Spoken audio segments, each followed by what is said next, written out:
Podcast. Here we are in the grays of winter. Here we are, just me and you. Hold my hand, let's face tomorrow. Tomorrow still holds out its hands to you. Hola, buenas tardes. Que viene un poquito de música tranquila, ¿verdad? Esta canción que escuchamos forma parte de la banda sonora de La Tormenta Perfecta. Así se tituló una película de hace ya 25 años que narraba la epopeya de un barco pesquero, un pesquero de altura, que quedaba atrapado entre dos tempestades de origen distinto, una más fría, otra más caliente, generando unas olas monstruosas que al final se lo acaban cargando, ¿no? El capitán de ese barco, por cierto, era George Clooney. Y yo, ya lo siento, cada uno tiene sus manías y sus conexiones, pero llevo con La Tormenta Perfecta y su capitán metidos en la cabeza desde que esta mañana han empezado a conocerse detalles de la investigación que afecta directísimamente, al que hasta hace un ratito era número 3 del PSOE, a Santos Cerdán. Él ya ha abandonado sus responsabilidades. Su jefe, el presidente del gobierno, Pedro Sánchez, sigue manteniendo un silencio, a mi juicio, bastante sorprendente. Yo creo poco en las casualidades, lo dejo ahí y no creo ser el único.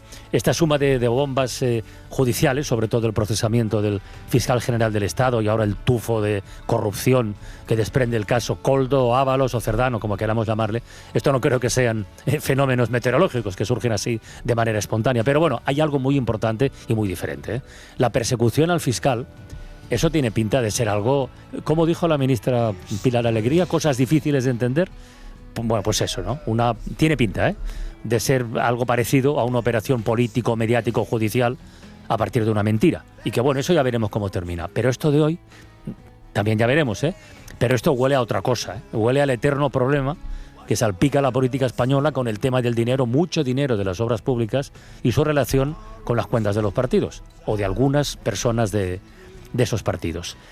De hecho, estaba pensando, acabamos, yo que con la música tengo, ya sabéis, Isaías, Marta, buenas tardes. Buenas tardes. Rafa Vila San Juan, buenas tardes. ¿Qué tal? Buenas tardes. Acabamos de abrir la ventana con esa canción, que es muy bonita, además, muy tranquila para esta hora y para el momento de La Tormenta Perfecta, pero he estado tentado utilizar otra de Rosendo, que no es de las más conocidas, y no es porque hable de nadie en concreto, pero lo que dice, bueno, pues yo creo que hoy conecta bastante bien con lo que está ocurriendo.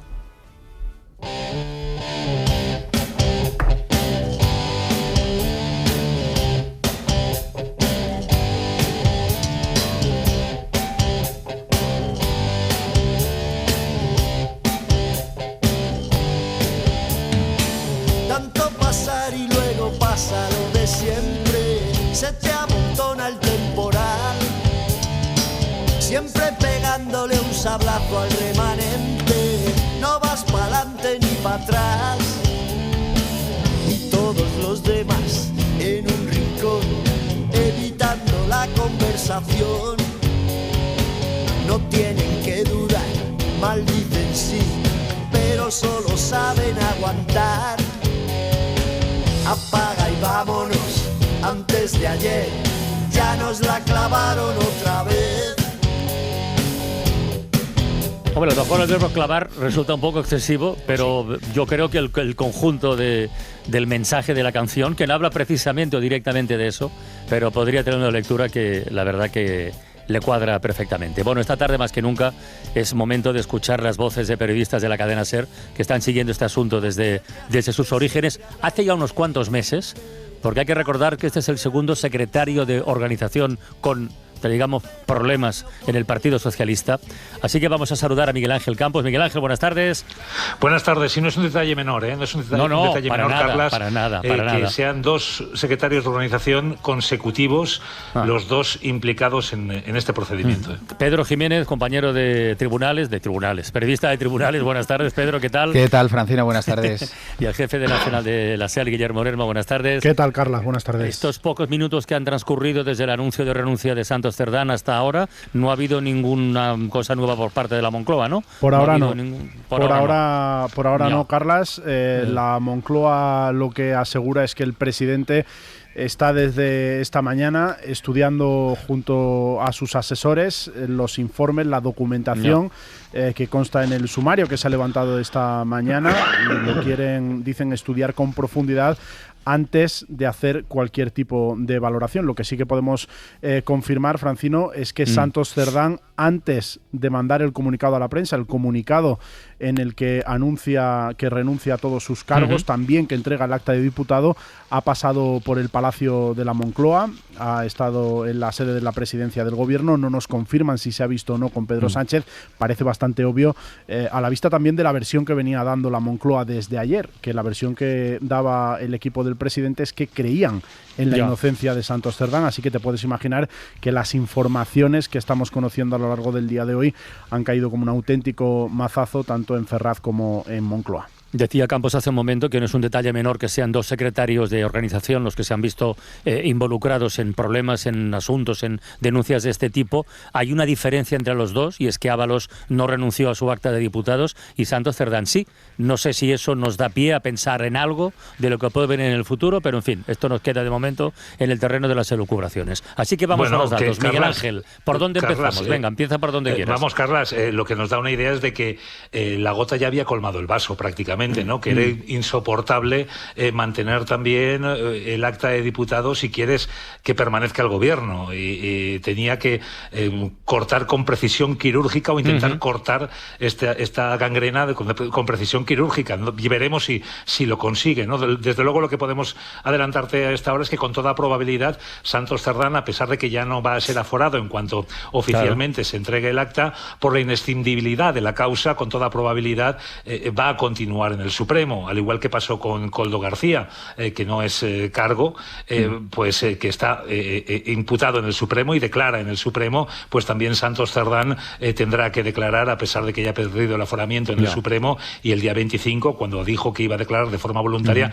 pues también con toda probabilidad pues se va a confirmar esa declaración como imputado ante el magistrado, aunque eso lo va a confirmar si acaso el magistrado de repente cambia de opinión y no quiere una declaración voluntaria, sino que ahora directamente le llama a declarar en lugar del 24, pues un día antes o 2 días después. Pero bueno, que va a continuar en el Supremo seguro. Miguel Ángel, recuerda por favor a los oyentes, recuérdanos a todos lo básico, lo fundamental, lo más serio, lo más grave de lo que hemos conocido hasta ahora.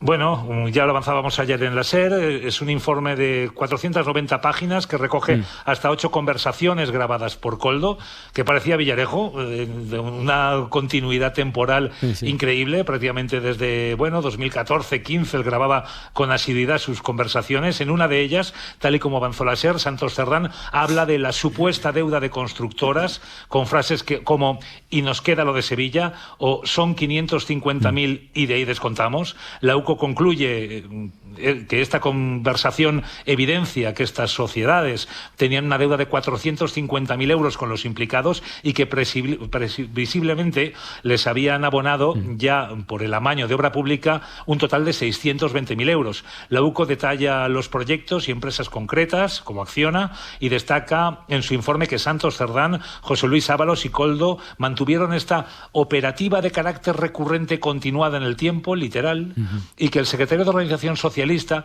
no solo tenía un pleno conocimiento de los pagos, sino que en algunos casos habría mediado para conseguirlos, y que desde el tiempo en el que fue secretario de Organización, además, tenía un papel preponderante en esa supuesta organización criminal que se le atribuye. No era una mera comparsa, desde luego, incluso mandaba callar a Koldo cuando estaba hablando de comisiones, como aparece también en otra conversación. Quedará imputado por esos delitos, en principio, organización criminal y cohecho. Miguel Ángel, tú tienes mucha experiencia en este tipo de asuntos, de sumarios. Con los datos que tenemos sobre la mesa, con los indicios que parecen, no, que existen y que tiene el juez en su poder, ¿tú crees que hay alguna posibilidad de que Santos Cerdán se sacara un conejo de la chistera con un relato alternativo que echara por tierra lo que ahora parecen, sospechas fundadas, siendo generoso? Es tremendamente difícil, Carlas. Hay 8 conversaciones, la profundidad de las conversaciones... Hace un ratito decía Antón Losada en Hora 14 que lo de no recuerdo el contenido de las conversaciones no parece un buen relato alternativo. No, desde luego que no. Y bueno, a no ser que haya empleado Koldo García la IA para involucrarle, que no, cosa que no creo, pues bueno, todo parece apuntar a que efectivamente sí que existe esa operativa continuada en el tiempo, recurrente, de muchos años, de actuar incluso como mediador para conseguir esas mordidas a cambio de la mano de obra pública, claro, y beneficiar a determinadas empresas. Hace unos minutos cuando entraba, hoy estoy en Radio Barcelona porque mañana tenemos un programa especial en un hub tecnológico de la zona franca, en el D-Factory, porque la vida continúa, ahí pasan otras cosas, y estaba con Rafa Vila San Juan y estábamos hablando de este asunto y me decía, lo peor de todo es el mensaje que transmiten esas historias de que no hay un pam de net, que es una frase en catalán de no hay un palmo que se libre de la mierda, ¿no? Porque claro, aquí, escuchando a Miguel Ángel, escuchando lo que tenemos, leyendo lo que ha ocurrido, tú puedes decir, vale, muy bien, creo... Y podíamos haber empezado el programa sin que hubiera dimitido, sin que hubiera dicho que se iba, ¿no? Y dices, bueno, muy bien. Sí. ¿Qué alternativa tiene, aunque fuera bueno, aunque no hubiera hecho nada, qué alternativa tiene un cargo público a poder seguir en ese cargo público? Ninguna. Cuando todas las dudas. Por lo tanto, o hay dimisión o hay cese. Muy bien. Pero es que se avecinan curvas, porque claro, es que estamos hablando de que esto es un círculo ya muy próximo a lo que significaría la jefatura del Estado, a lo que significaría la presidencia del gobierno, la presidencia del gobierno, a lo que significaría la Secretaría General y al partido, ¿no? Claro. Es decir, hemos venido de una legislatura anterior que acabó, no la legislatura anterior, sino la previa, acabó precisamente porque había llegado a la presidencia del gobierno, o estaba muy próxima, o se apuntaba al nombre, y ahora se apunta exactamente lo mismo, ¿no? Entonces mi pregunta es, a ver, por lo que decíais ahora, es verdad, puede haber inteligencia artificial. Yo creo que no hay que buscar excusas. Hoy por hoy no hay que buscar ninguna excusa. Esto huele muy mal, esto es corrupción y esto hay que cortarlo. A diferencia, quizás, y ya veremos lo que pasa con el fiscal general del Estado. Yo creo que son dos historias absolutamente distintas y así hay que contarlo. Esto es muy malo. Entonces, a partir de aquí, dices, bueno, ¿y qué se espera ahora? Porque yo esperaría, efectivamente, una declaración formal del presidente del gobierno diciendo todo lo que se va a hacer, porque no vale, simplemente, a lo mejor, no lo sé, Miguel Ángel o alguno de vosotros podéis aclararme. Guillermo, pero es que no puede acabar este día sin decir nada. Pero Santos Cerdán podría salir sin cargos. Bueno, sí, claro. Puede salir, ¿no? Por eso le preguntaba. Lo digo porque sea solo una conversación, no se pueda demostrar, pero el no demostrar no es suficiente. Da igual. Guillermo, la intención de la Moncloa es intentar, de alguna manera, acotar esto al partido. Ellos insisten en que Santos Cerdán es el secretario de organización. No quieren, evidentemente, incluir ahora mismo dentro de las explicaciones que se tienen que dar al presidente del gobierno. Lo que nos dicen hasta ahora es que no está prevista ninguna comparecencia del presidente. Bueno, a ver, está también la vicesecretaria general del PSOE, María Jesús Montero. Hay gente que evidentemente está pidiendo que algún tipo de explicación el partido tiene que dar a lo largo de la tarde. Y el secretario general es el presidente del gobierno también. Es muy difícil disociar esas dos figuras, pero en la Moncloa en este momento lo que están diciendo es que no hay nada en ese informe que pueda demostrar que la trama llegaba al gobierno, o sea que no estábamos hablando de una corrupción que afecte al Ejecutivo en su conjunto, sino que estamos viendo una pieza separada de la trama de Ábalos y de Koldo. Déjame un segundito. Digo cómo lo están explicando ellos. Si me permites, Carlos, dale. Mira, yo creo que entre tú y Guille acabáis de poner la clave encima de la mesa, porque es cierto que esa es una de las preguntas que hay que despejar con este informe que tenemos en la mano. El informe es, yo creo que nadie se esperaba un informe de la UCO de este tenor, o sea, esperábamos unas pinceladas sobre el papel de Santos Cerdán, pero es un informe absolutamente demoledor, donde no solo son conversaciones de referencia, sino que a Santos Cerdán se le ha grabado, ¿no? Que yo creo que este es el factor con el que él no contaba. O sea, no se tratan de conversaciones suyas telefónicas, WhatsApp suyos telefónicos, sino que ha habido un tercer tercero que era Koldo, que es el que le ha grabado. Y habéis puesto encima de la mesa una cosa que es fundamental. No es cosa de partido, no es cosa de gobierno. Si es cosa de gobierno la adjudicación de obra pública, como bien ha explicado Miguel Ángel Campos, contratos de obra pública por los que adjudicatarias de obra pública pagaban mordidas y Santos Cerdán hacía ese papel de, dice el informe de la UCO, que con algunas empresas tenía poder de decisión y que con otras empresas tenía poder de presión. Estamos hablando de Acciona, Levantina, Obras Públicas y Regadíos. ¿Qué papel jugaba ahí el secretario de organización del partido, que no es gobierno, presionando a esas empresas adjudicatarias de obra pública para que pagaran lo que tuvieran que pagar y que le llegara ese dinero a Ábalos y a Koldo?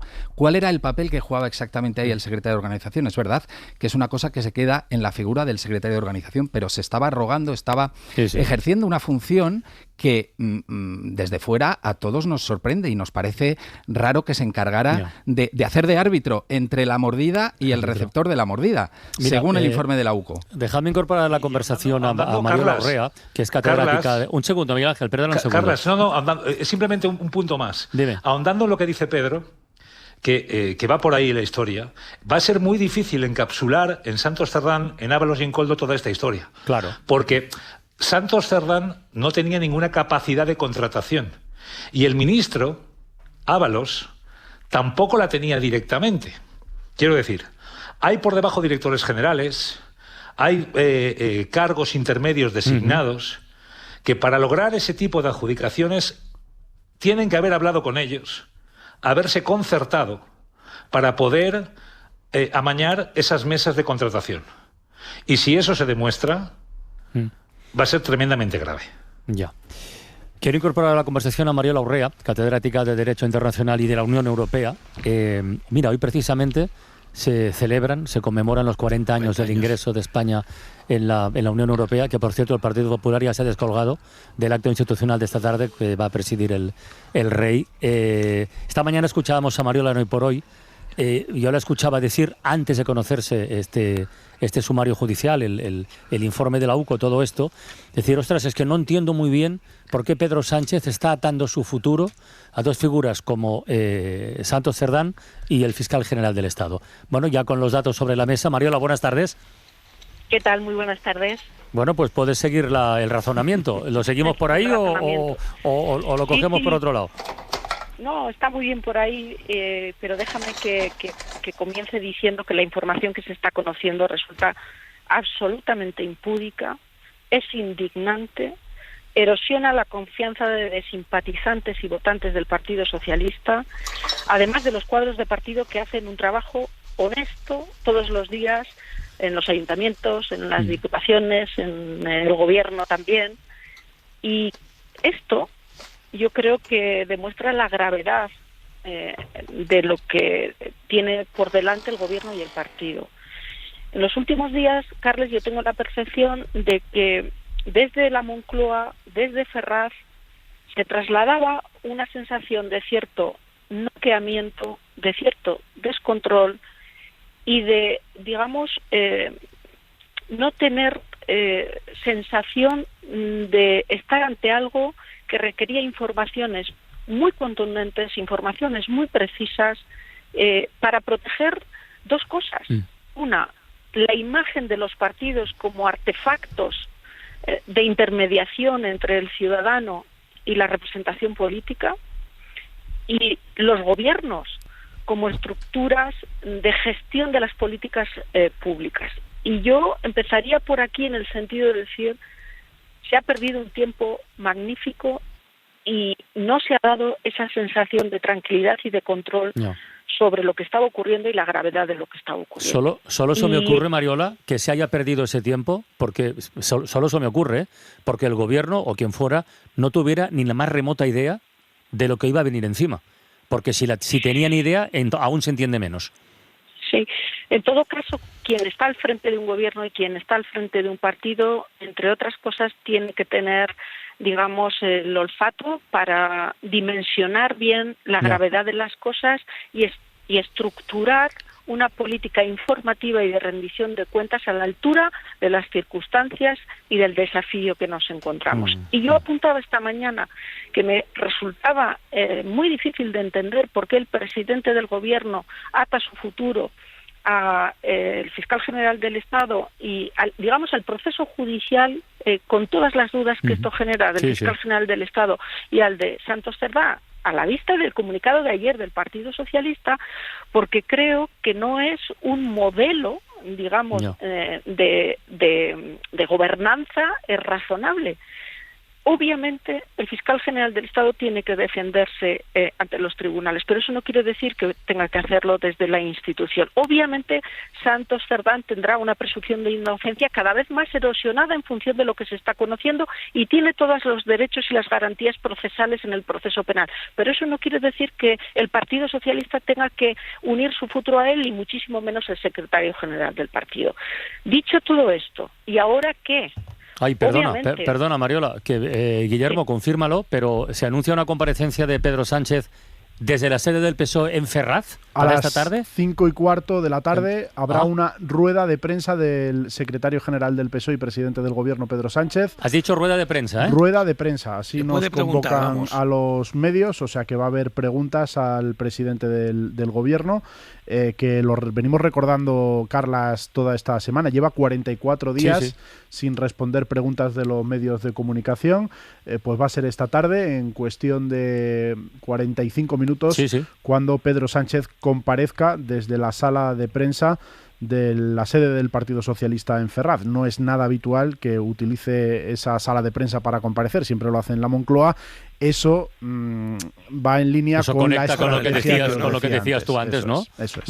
No deja de ser el argumento. ¿Alguno de los que estáis aquí pensabais que eso no se debería hacer? Es decir, que eso no se tenía que haber hecho en el mismo momento en que ya presenta la dimisión el propio Santos Cerdán, porque esto está segurísimo que han hablado entre ellos, ¿no? Yo creo que es que no hay otra alternativa. Y personalmente creo que no hay tanta diferencia que lo haga desde la Moncloa o que lo haga desde el partido. Lo que pasa es que se quiere señalar como que esto se aísla del partido, y no es verdad. Esto no se aísla. No. Pero bueno, Mariola, perdona, que te he cortado con esto. Sigue. Sí, yo planteaba y ahora qué, ¿no? Entonces me parece interesante que el partido, y yo sí estoy de acuerdo en que el presidente comparezca como secretario general del partido. Vamos a ver con qué propuestas, con qué explicaciones. Yo me atrevo aquí a lanzar algo que puede sonar extraño, pero creo que la gravedad de lo que está ocurriendo es de una dimensión tal que creo que no es una locura pedir que el Partido Socialista refuerce su gobernanza alejándolo de las personas que hoy ocupan los puestos de responsabilidad política, incluso al máximo nivel. Y creo que o sea, estás proponiendo un relevo en la Secretaría General. Sí, para proteger al Gobierno y para proteger a la presidencia del Gobierno y para proteger al partido con una estructura de gobernanza, digamos, que no genere ningún tipo de... para fortalecer la confianza porque está deteriorada. Y creo más, Carles, yo soy de las que pienso que hoy la explicación tiene que estar en Ferraz, la explicación tiene que estar en el partido, porque el Gobierno tiene una hoja de ruta hasta el 2027 que tendría que intentar preservar y tendría que intentar fortalecer. Ahora bien, no se puede hacer con los miembros que actualmente tenemos. Y creo que el presidente tiene que presentar una cuestión de confianza al Parlamento, entiendo, después de haber hecho una ronda de consultas con sus socios parlamentarios, porque de lo que estamos hablando aquí es de que si la posición del presidente del Gobierno es aguantar hasta el 27, no es aguantar por aguantar, es sacar adelante un proyecto político que ha dado resultados magníficos para la vida de las personas de este país. Pero eso requiere renovar la cuestión de confianza con los socios parlamentarios y, obviamente, un nuevo gobierno. De todas maneras, Carlas, nosotros que llevamos toda la mañana leyendo ese informe de 500 páginas del que hablaba Miguel Ángel, claro. Tú todavía sigues ahí, ¿no? Yo sigo aquí, estamos ya con segundas vueltas, ¿no? Es verdad que hay conversaciones que son insostenibles. La cadena SER y este programa, la cadena SER en general y este programa en particular dedica mucho tiempo pues a las dificultades que tienen los jóvenes para acceder a la vivienda, a los sueldos. Claro, tú lees una conversación del tipo Koldo diciéndole a Santos Cerdán: necesito algo de dinero, jefe, porque se lo di todo a Ábalos.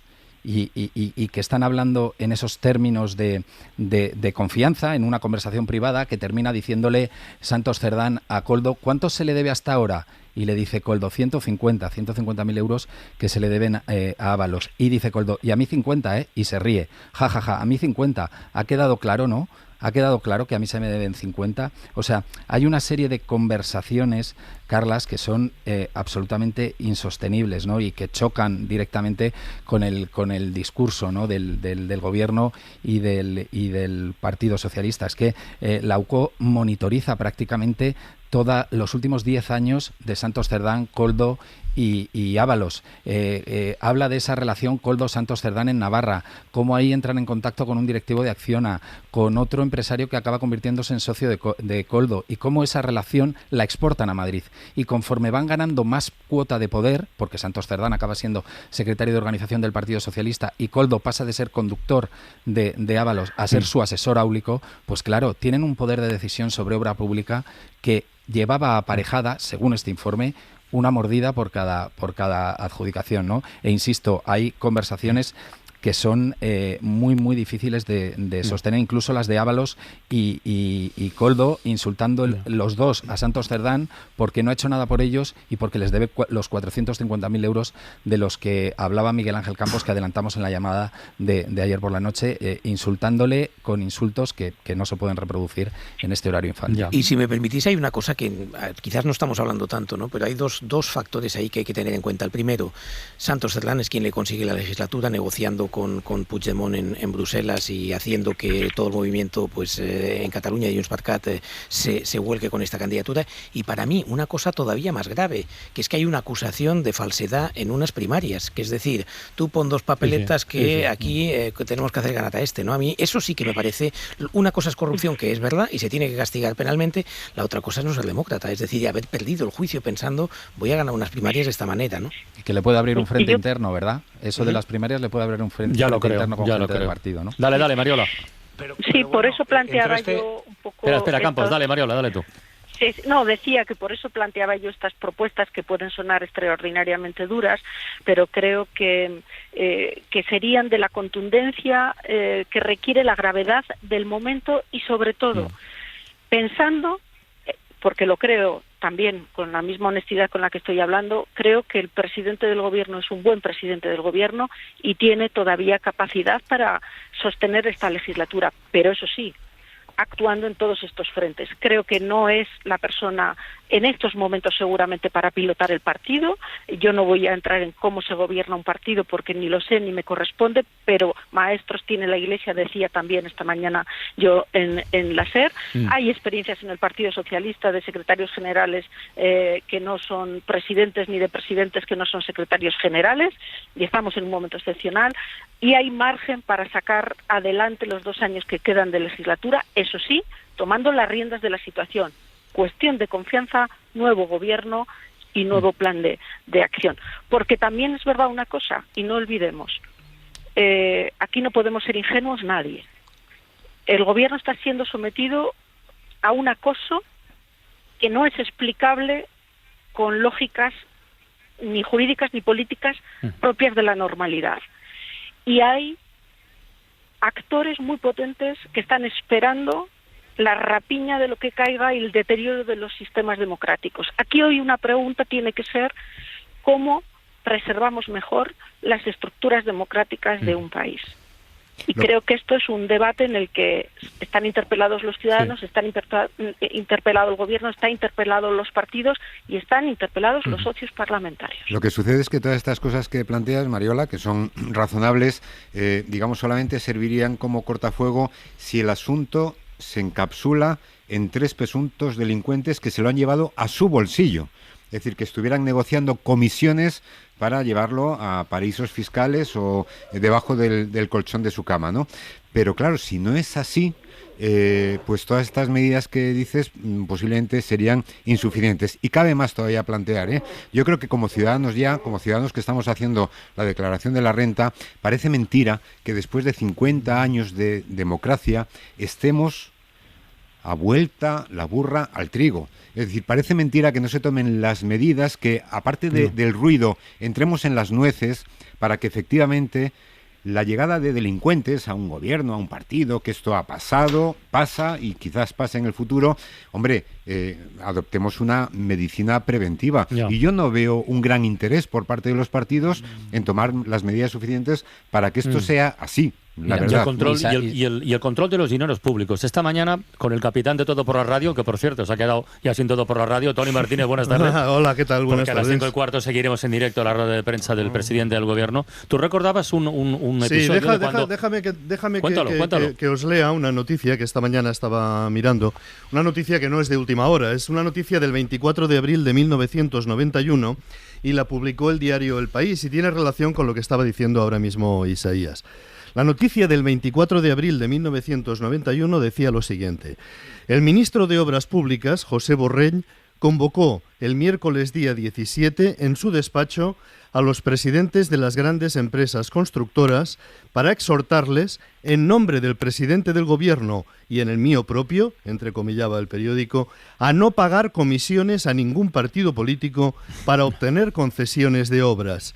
A esta reunión asistieron Rafael del Pino, de Ferrovial, Luis Ducase, de Agromán, Eduardo Serra, de Cubiertas y Mezov, Antonio Durán, de Dragados y Construcciones, y José María Entrecanales, de Entrecanales y Tábor. Asistieron también representantes de otras compañías como Construcciones y Contratas. Bueno, parece ser que esta iniciativa de Borrell hace 34 años no tuvo éxito y se han seguido pagando comisiones a los partidos políticos, y eso entronca con lo que estaba diciendo ahora mismo Isaías sobre si esto que estamos conociendo hoy es una iniciativa individual o particular de este grupo o responde a este elefante en la habitación del que no se habla, y es la financiación. Es que tú fíjate los últimos temas que tenemos sobre la mesa, ¿no? Sí, chicos, perdón. Mientras se conocía mientras tenía lugar ese artículo de prensa en el año 1991, al mismo tiempo muchas de esas empresas que estaban en esa reunión estaban realizando ingresos periódicos en la caja B del Partido Popular, reflejada en los papeles de Bárcenas, tal y como se ha constatado que fue escrita desde 1990 hasta 2008, y parece ser que con posterioridad continuó. Yo, si me dejáis tan solo decir una cosa, entre todo este marasmo de conversaciones impúdicas y de malas noticias, parece que también hay algo positiva, por lo menos lo parece de momento, según el informe de la UCO, para el gobierno. Y es que el actual titular de Transportes, Óscar Puente, no les hacía caso. Hay un cabreo monumental en una de esas conversaciones entre Koldo y Ábalos, porque les deben 450.000 euros, esos 450.000 euros que hacíamos referencia ya en la información de ayer, que están cabreados, que necesitan ese dinero y que no hay manera porque Óscar Puente no les hace caso para poder amañar un par de obras, una en carreteras y otra en el administrador de infraestructuras ferroviarias. Y hablan de pedir la intermediación de Santos para que pudiera hablar con Puente a ver si lo podían arreglar. Parece ser que no hubo arreglo posible y que no se produjo definitivamente tampoco esa conversación, que ese amaño final no se produjo. Es que hay 3 etapas en ese informe donde a veces manda uno, a veces manda otro, porque la UCO dice hay una etapa preministerial, una etapa ministerial y una etapa postministerial. Ya os digo que monitoriza prácticamente la vida de los 3 desde el año 2015, ¿no? Y entonces en la etapa preministerial pues tiene más papel relevante Ábalos que Cerdán, y luego en la etapa postministerial pues parece ser que Cerdán es el que tiene más peso dentro de esta organización A3. Cerdán presenta a Koldo Ábalos, se va con Ábalos, pero luego Cerdán tiene celos de que Koldo se vaya más con Ábalos que con él. O sea, el informe es detallado hasta el último extremo. Y respecto de lo que decía Isaías y de lo que comentaba aquí Tony, pues decir que claro, si no fuera tan grave sería hasta cómico. Hay una conversación en la que le llama Ábalos a Koldo y dice: no tengo un puto duro, chaval. Y el otro, están hablando de muchas cosas, y le pregunta Koldo: pues ya me dirás qué has hecho para gastarte 470.000 euros en 2 años. Decía Isaías que a lo mejor se lo llevaban a paraísos fiscales. En el caso de Ábalos parece complicado porque él mismo en esa conversación reconoce: es que gasto mucho.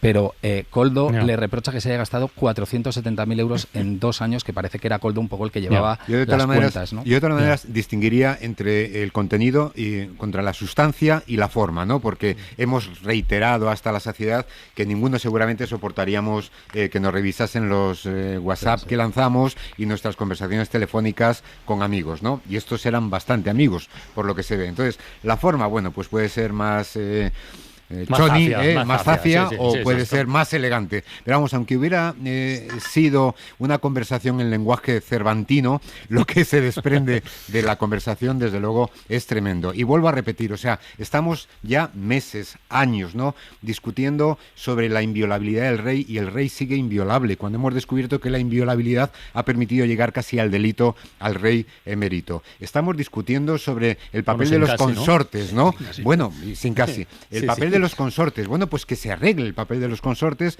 para ver qué es lo que pueden hacer y qué es lo que no pueden hacer profesionalmente. Los asesores de los ministerios. O sea, como un portero de discoteca puede llegar a asesorar. Y después que se den explicaciones, porque a todo esto cabe recordar, para los más jóvenes, que la salida del superministro Ábalos y secretario de organización del partido fue inexplicada, de la noche a la mañana. Fue inexplicada, y seguramente en cosas que ahora mismo estamos leyendo a lo mejor se encuentra alguna explicación. Y si no estoy equivocado, cuando Ábalos le pedían el escaño, la persona que fue a entrevistarse con Ábalos para pedirle el escaño fue Santos Cerdán. Efectivamente. ¿Cómo tuvo que ser esa conversación, ¿no? Efectivamente. Oye, por cierto, a lo mejor es una chorrada lo que voy a decir, pero Guillermo, si Pedro Sánchez estará yendo ya, me imagino, o casi a Ferraz, que, igual está ahí Santos Cerdán todavía, ¿o no? Ya no. Ha salido hace unos minutos de la sede del PSOE, seguramente para no coincidir, evidentemente, en Ferraz, una vez que además él ya ha dejado todos sus cargos. O sea que no van a coincidir. Oye, comentaba Mariola hace un momentito lo de la posibilidad de que Pedro Sánchez pudiera proponer someterse a una cuestión de confianza, que no es una moción de censura. Del Partido Popular no hay noticias en ese sentido, ni se esperan, ¿no? O sea, van a estar ahí aguardando a que esto continúe haciendo chup chup, y luego ya veremos, porque claro, con este guión tampoco sería descabellado pensar que un partido tenga uno de los números, a priori, puede presentar una moción de censura, Guillermo. La estrategia del PP hoy ha sido además muy elocuente ver desde anoche, ¿no?, cómo ya empezaban a salir las informaciones y Feijóo estaba esperando, aguardando. Hasta hoy a mediodía no ha habido una comparecencia del líder del PP y se ha cuidado mucho de dejar ninguna puerta abierta a esa moción de censura, principalmente porque yo creo que el PP lo que quiere efectivamente ahora es esperar a que sigan conociéndose los detalles de esa investigación, generar, ver el impacto que genera eso en los socios, y en un momento dado, pues evidentemente ese as está ahí en la manga. Están apelando a los socios, Guillermo. Y para los socios la posición cada vez más es más complicada según se van conociendo detalles de lo que está pasando. Pero es que fíjate, la pena de todo esto es que el PP ha hecho una oposición tan nefasta que ahora mismo no sacaría una moción de censura, no la sacaría. Fíjate. Lo que sí puede sacar es dejar que haya una moción de confianza y que se hunda. Una cuestión de confianza. Una cuestión de confianza. Y en ese momento podría decir, veis cómo ahora hace falta un gobierno nuevo, pero yo no creo que pueda que esté en capacidad, después de lo que hemos visto durante los últimos meses, no creo que esté en capacidad de generar una moción de censura que le apoye más allá de Vox. Hombre, no sé Rafa, quién le va a apoyar, Rafa, pero lo que tampoco existe en la Constitución es la manifestación de confianza, que es lo que hicieron el pasado domingo. Es decir, tú no puedes hacer una manifestación y aunque saques a 100.000 personas a la calle, decir, y ahora usted tiene que dimitir porque le he presentado una manifestación de confianza. Lo que hay es una moción de censura. Y entonces, bueno, pues oye, esto es como la bronca de los padres a los hijos. A lo mejor no sirve para nada, pero llega un momento en que hay que echarla. Y yo creo que Feijóo, como líder del principal partido de la oposición, lleva 3 años diciendo que él fue el que ganó las elecciones. Bueno, pues tendrá que presentar una moción de censura, aunque no salga adelante, ¿no? Dale, pero Mariola. Fíjate, sí, Isaías, porque yo creo que la comparecencia hoy del presidente, podemos discutir si es tardía, no es tardía, yo ya me he manifestado a este respecto, pero es, digamos, una oportunidad que no puede malgastar. Es decir, hoy no puede convocar a la prensa, hoy no puede hacer esta rueda de prensa, que probablemente sea una de las ruedas de prensa más difíciles de todo su mandato como secretario general y también como presidente del gobierno, para no anunciar nada. Entonces, creo que llamaba yo al principio de mi intervención, hablaba de la necesidad de que se tome clara conciencia de la gravedad del momento. Tomar clara conciencia de la gravedad del momento quiere decir tomar la iniciativa. Y la iniciativa no es que el gobierno le invite a la oposición a plantear una moción de censura. La iniciativa es que el gobierno demuestre que tiene fortaleza parlamentaria y estructura interna suficiente para sostener 2 años más de legislatura. Y eso no se hace ganándole una moción de censura a la oposición. No. Se hace ganando una cuestión de confianza y renovando la confianza con los socios y generando un nuevo Consejo de Ministros al frente, obviamente, del que se tiene que sentar Pedro Sánchez. Y una estructura de gobierno del Partido Socialista distinta a la que tenemos ahora y sobre todo y especialmente que sirva como cortafuego para garantizar, digamos, la operativa del gobierno. Y el elefante en la habitación existe. Con la información que hoy tenemos, pues es un elefante en la habitación que todavía no se formula con precisión. Si mañana cambia la información, estaremos ante, obviamente, otro escenario todavía más complicado. Pero a fecha de hoy da la impresión de que es una corrupción personal. Por eso yo insistía esta mañana, que me sorprendía mucho cuando ayer Santos Cerdá dice que él ni ha participado en la asignación de obras ni ha incrementado su patrimonio, que el PSOE cerrara filas con esa estrategia que sirve para la defensa penal del señor Santos Cerdá, pero desde luego no para la defensa del partido. Creo que se han cometido errores, pero bueno, vamos a escuchar. Yo escucharé atentamente al secretario general y al presidente del gobierno a las 5 y poco. Y nosotros también. Mariela Urrea, catedrática de Derecho Internacional y Unión Europea. Oye, muchas gracias por este ratito en la ventana y seguimos en contacto. Ha sido un placer, un abrazo muy fuerte a todos. Y al resto, a Miguel Ángel, a Pedro, a Isaías, a Marta, a Tony, a Rafa, a mí, bueno, y a los oyentes y tal, voy a hacer una cosa. Como dentro de nada, en menos de media hora va a comparecer el presidente del gobierno, y lo seguiremos en directo aquí en la SER, quiero poner una nota de contraste. Una nota de contraste que además nos recuerda que la vida sigue y que, como decía Mariola, este país, más allá de todos los follones y las broncas que tenemos o que nos ponen en bandeja a diario, sigue generando cosas y sigue generando historias realmente hermosas. Por ejemplo, la que vamos a contar a continuación.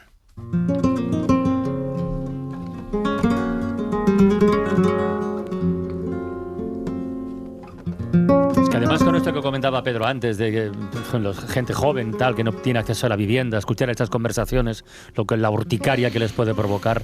Bueno, ¿dónde está una de las maneras, de las herramientas para intentar corregir las desigualdades? Pues está en la educación, que es la única llave de futuro si se sabe utilizar bien. Estos días que son noticias y que están conociendo ya las notas de las pruebas de acceso a la universidad, hoy el barrio cordobés de Las Palmeras, que es uno de los más pobres con diferencia de toda España, hoy va a celebrar que 20 niños y niñas vecinos de ese barrio hayan conseguido el título de la ESO. Que puede parecer una cosita pequeña, sin importancia, no, pero para una zona, a las afueras de Córdoba, que ha sufrido abandono escolar en ocasiones del 100%, esto es una auténtica gesta cívica, ¿no? Es un ejemplo y la prueba de que hay esperanza. Esto ha sido fruto de un trabajo colectivo. Hoy estas niñas y niños van a ser reconocidos por sus vecinos porque nunca 20 alumnos del barrio han conseguido este título en un solo curso. Radio Córdoba, María José Martínez, buenas tardes. Muy buenas tardes, Carlas. Mira, te ha pillado en un día que es el que es, pero creo que es muy oportuno que cuentes esta historia. Y lo primero, por favor, cuenta a los oyentes de La Ventana, explícanos cómo es este barrio de Córdoba, el de Las Palmeras. Bueno, vamos a ver. El barrio de Las Palmeras está a unos 3 kilómetros del casco urbano. Es un barrio compuesto de viviendas sociales de la Junta de Andalucía, estas viviendas en forma de manzanas, bloques cerrados en torno a grandes patios que están muy aislados. Un barrio que se creó en los 60 tras las inundaciones del Guadalquivir, que además cuenta con una importante degeneración urbana, incluidas las viviendas, con la mayoría de las familias en emergencia social, desempleo, problemas de inseguridad, falta de oportunidades, por supuesto, fracaso escolar, y sobre todo las niñas desde muy pronto dejan de estudiar para encargarse de los cuidados, y el fracaso viene, bueno, pues dado por situaciones familiares y personales que son muy complicadas. Sigue siendo una de las grandes asignaturas pendientes de las administraciones, que están centradas solo en medidas paliativas, ¿no? Que es lo que siempre vemos. Y varias ONGs, además de los servicios sociales comunitarios que trabajan en la zona, pues se han unido con profesionales implicados para que, bueno, haya cambios, ¿no? Para que se ponga en marcha un cambio en el barrio. Así que esta noche el campo de fútbol de Las Palmeras va a ser el escenario de un acto de reconocimiento a este alumnado con su título, el resultado de un trabajo colectivo de una comisión de prevención de abandono escolar que comenzó en 2020 acompañando a estos niños y niñas en sexto de primaria, y que, bueno, este curso, el fracaso escolar ha sido de algo más del 82%, pero ese casi ese 17% le sabe a triunfo verdadero. Escuchamos, si os parece, a Manu Ríos, que es educador social y coordinador de esta comisión. Todo el mundo que nos hemos acercado, todo el mundo que tiene un poquito de sensibilidad sabe que el esfuerzo y los obstáculos que han tenido que salvar han sido inmensos y que no lo han hecho solos y solas. Hay muchas familias, sobre todo también madres, que son las que están sosteniendo todo esto, que han cuidado, que le han animado a cuando se han caído a que se vuelvan a levantar y a que sigan peleando, ¿no?, por conseguir una cosa que parece muy chiquita, que es ese título de la ESO, porque aquí empieza todo y van a continuar formándose, estoy convencido, estamos convencidas de eso, pero es un motivo de celebración espectacular. Y lo han conseguido, como dice Manu, con el apoyo de las familias, pero sus nombres ya están en un mural, en un gran graffiti en ese campo de fútbol del barrio, bueno, que va a recordar a la promoción 2024-2025. El barrio está, no lo podéis imaginar, increíble en la energía que tienen por allí. Pues oye, señor, los chavales son campeones. Claro, que son campeones, efectivamente. Oye, ¿los chavales cómo están? ¿Qué dicen de lo del reconocimiento? Y sobre todo, ¿qué piensan hacer tras este título? Bueno, pues vamos a ver. La historia de estos chicos y chicas siempre es compleja, pero hemos hablado con dos de ellas. Una de las tituladas es África Castón. Se va a graduar este viernes en Elías Casiana Muñoz, un centro público nuevo muy cerquita del barrio. Tiene claro que quiere seguir estudiando, pero también tuvo su bache en algún curso por problemas personales y cuenta con el apoyo de la comisión y de su familia y salió adelante. Quiere estudiar psicología. Pues muy bien, estoy muy contenta de haberme sacado ya la ESO. Mucho orgullo. Que están muy orgullosos de mí, de que me vaya a sacar mi ESO y que me lo vayan a poner en el barrio. Pues yo voy a hacer bachillerato para hacer carrera de psicología. Y Lourdes Expósito, que ha conseguido el título en el IES Zoco, también público, que quiere hacer 2 ciclos y acceder a la universidad para ser educadora social. Pues bien, orgullosa de habérmelo podido sacar y de graduarme este año. En primero de la ESO no iba regularmente mucho y me sentía como desmotivada, sin ganas de ir y no podía seguir, pero luego en segundo tuve unas personas que me ayudaron a seguir adelante en Fogara y pude seguir adelante. Claro, las Fogara son los servicios sociales de allí, estaban muy impactadas, les costaba hablar un poquito porque hoy le van a poner banda y todo, ¿eh? Así que va a ser celebración, pero con su banda de graduadas. Joder, María José, oye, muchísimas gracias por contarnos esta historia, de verdad. Ya nos hacía ilusión comentarla, pero en contraste con de lo que hemos hablado hace un ratito. Claro, déjeme que diga solo una cosita, Carlas, porque esta gente, estos chicos que están viviendo en estos barrios deprimidos, la gente se pregunta ¿por qué? ¿Por qué? ¿Por qué? Bueno, pues porque precisamente en estos barrios es donde menos recursos hay. Ellos llegan a casa, no hay ordenadores, no pueden ayudarles, no pueden buscar en un Google la respuesta a muchas cosas, se deprimen, ven que la competitividad se pierde, encima están en muchos de ellos en familias desestructuradas, en barrios en donde corre el alcohol, corre la droga, y el mérito que requiere el poder pasar del 100% de estos chicos es un mérito enorme, de los educadores, pero también hay que recordarlo, de ellos también que han pusto el esfuerzo para poder salir adelante. Estoy de acuerdo en lo que has dicho, son campeones y campeonas. María José, un abrazo muy grande. Venga, muchísimas gracias. Venga, y Tony Martínez, capitán de Todo por la Radio, hoy reconvertido en comentarista político. Estaremos ahí con Rafa, que se queda también, siguiendo juntos la comparecencia del presidente del gobierno aquí en la cadena SER. A ver si hace como siempre y sale media hora después. No, por favor, esperemos que hoy sea puntual, por favor. Para no perderte ningún episodio, síguenos en la aplicación o la web de la SER, Podium Podcast o tu plataforma de audio favorita.